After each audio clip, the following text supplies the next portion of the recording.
It is a Colorado College tradition to invite a graduating senior to speak at commencement. The class of 2014 has chosen Wesley Brandt as their speaker. Wes is from Washington, D.C. and is a music major.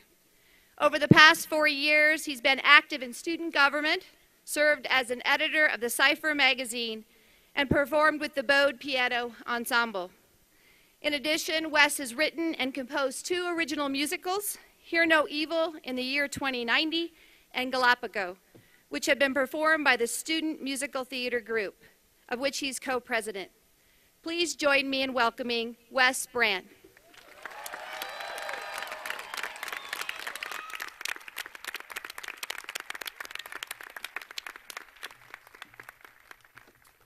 Thank you.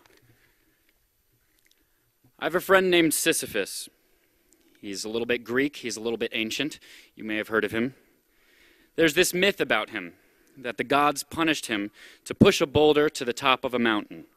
And as soon as he gets it to the top, it rolls back down every time. According to the myth, he repeated this process for all of eternity. But the Sisyphus that I know doesn't push boulders. He pushes blocks up a mountain. You might say he's on the block plan. See, the old myth was pretty pessimistic about him. Apparently, the guy had all of eternity and he couldn't figure out how to get a boulder to stay put.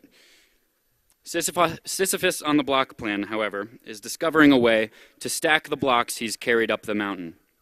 It's taken him around 4 years and about 32 blocks, give or take.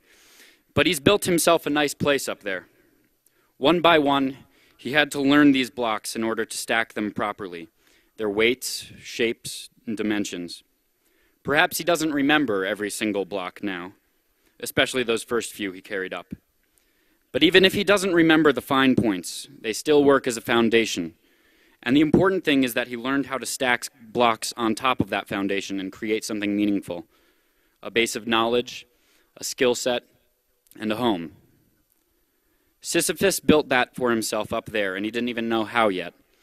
Now that he's got a preliminary knowledge of how to stack stuff, I think he's realizing he can do it again, anywhere he likes. He built himself a comfort zone up there, but he's starting to learn that comfort zones are for leaving.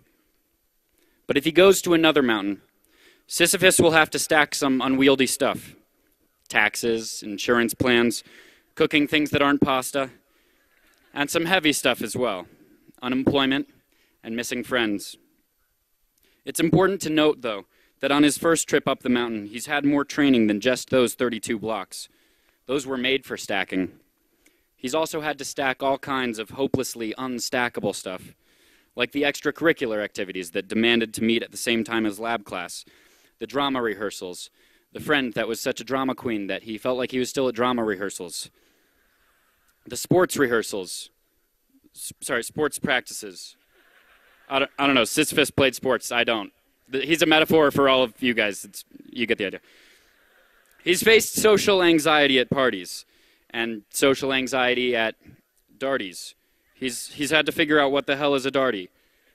And he's had 4 fourth weeks in a row with no sleep. He's had to stack all of these things among all those other 32 blocks, along with the little rocks of self-doubt and the bigger ones of depression, and the loss of very dear friends. And some things were dropped. Sometimes he had to run back down the mountain and pick things up again.